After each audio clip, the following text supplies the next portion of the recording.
நீங்கள் பார்த்து கொண்டிருப்பது ஆம்ஸ்டாங் டிவி.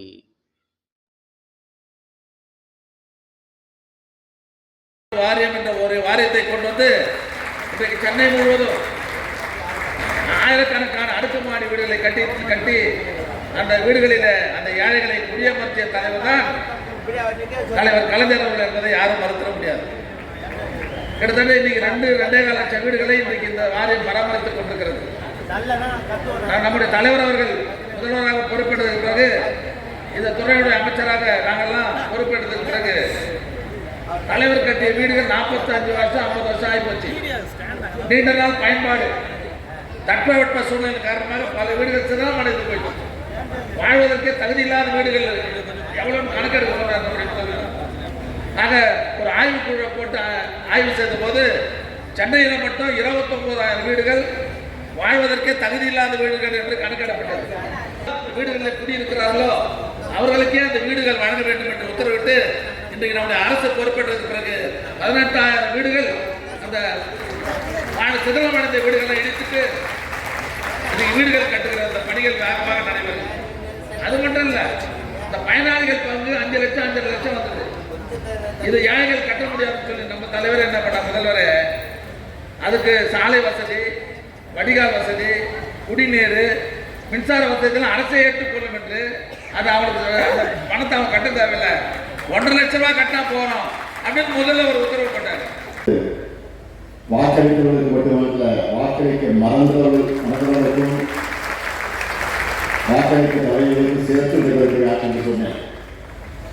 அதையும் தாண்டி சொன்னேன், வாக்களித்தவர்கள் மகிழ்ச்சி அடைய வேண்டும், வாக்களிக்க தவறியவர்கள் இப்படிப்பட்ட ஆட்சிக்கு நான் வாக்களிக்காமல் கோபிக்க வேண்டும் வருத்த வேண்டும் என்ற நிலையில் எனது ஆட்சி இருக்கும் என்று நான் சொன்னேன்.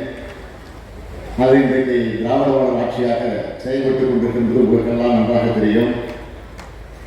தேர்தல் அறிவித்த திட்டங்கள் 190% மேல் நிறைவேற்றி காட்டியிருக்கிறோம். இன்னும் மிச்சம் வைக்கக்கூடிய திட்டங்கள் என்னென்ன என்பதை கேட்கலாம். இதில் நிறைவேற்றப்பட்ட திட்டங்கள், அறிவிக்கும் திட்டங்கள் பல, அறிவிக்காத தேர்தலுக்கு சொல்லாத திட்டங்கள் நிறைவேற்றப்பட்டிருக்கிறது. அதை நீங்கள் பாடுபடுத்தலாம். அது என்னென்னு என்று கேட்டால் உதாரணத்துக்கு ஒன்று நான் சொல்கிறேன். புதுமைப்பெண் என்கிற திட்டம் தேர்தல் வாக்குறுதியில் வழங்கப்படவில்லை. புதுமைப்பெண் என்று சொன்னால் உங்களுக்கு தெரியும், பள்ளியில் படித்து முடித்துவிட்டு கல்லூரிக்கு செல்லக்கூடிய ஏழை குடும்பத்தை பிறந்திருக்கக்கூடியவர்கள் அரசு பள்ளியை படித்துவிட்டு கல்லூரிக்கு செல்லக்கூடிய அந்த பெண், அந்த மாணவி அவர்கள் வசதி காரணத்தால் கல்லூரிக்கு செல்ல முடியாத ஒரு சூழ்நிலை ஏற்பட்டு விடுகிறது. ஆக உடந்த காரணத்தால் தான் நாம் ஒரு திட்டத்தை அறிமுகப்படுத்தினோம். நன்றல்ல அன்றே மறப்பது நன்று என்றார். வாக்களித்த மக்களுடைய வாழ்வாதாரம் சிறக்க நன்றியோடு செயல்படுகின்ற ஒன்றியத்தின் முதன்மை முதல்வர் அவர்களை நன்றியோடு நன்றி பாராட்ட அழைக்கின்றோம்.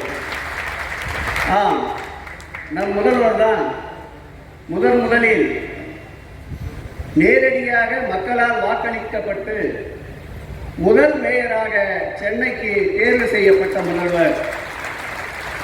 அப்பொழுது அவரை மாநகரத்தின் தந்தை என்று அழைத்தோம். கடந்த சட்டமன்ற தேர்தலில் மக்களால் தேர்வு செய்யப்பட்ட நம் முதல்வரை அன்றைக்கு மாநகர தந்தையாக இருந்தவர் இன்றைக்கு மாநிலத்தின் தந்தையாக உயர்ந்து நின்று கொண்டிருக்கின்றார். கடந்த காலங்களில் வடசென்னை மாற்றாந்தாய் மனப்பான்மையோடு 10 ஆண்டுகள் ஓரங்கட்டப்பட்டிருந்த இந்த வடசென்னையை இன்றைக்கு தாயுள்ளத்தோடு தாயுமானவராக வாரி அமைக்கின்ற முதல்வர் நம்முடைய முதல்வர். இறைவனின் இயற்கையும் வேண்டி விடைபெறுகிறேன். நன்றி நன்றி நன்றி, வணக்கம்.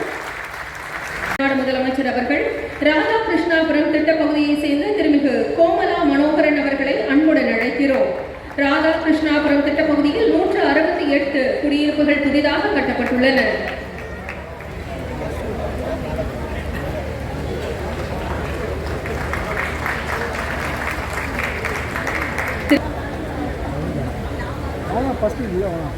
சொந்த வீடு எனும் மகத்தான கனவினை நிறைவேற்றி தருகிறது திராவிட மாடல் அரசு. இதோ பயனாளிகளுக்கான வீட்டு உரிமை பத்திரம் கிடைக்கிறோம்.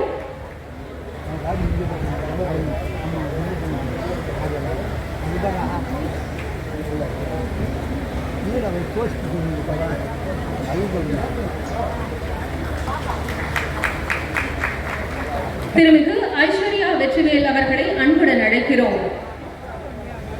குடும்ப தலைவர்களின் பெயரில் இந்த வீட்டிற்கான ஆணைகள் வழங்கப்படுகின்றன என்பதனை சத்தியபாணி முத்து நகர் திட்டப்பகுதியில் 384 புதிய குடியிருப்புகள் கட்டப்பட்டுள்ளன.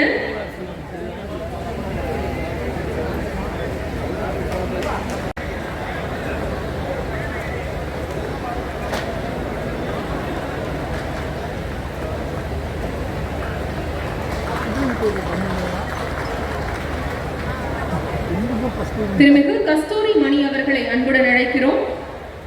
குடும்ப தலைவர்களின் பெயரில் வீட்டிற்கான ஆணைகள் வழங்கப்படும் என அறிவித்து இதோ சிறப்பாக செயல்படுத்தி வருகிறார்கள் நம் மாண்புமிகு தமிழ்நாடு முதலமைச்சர் அவர்கள்.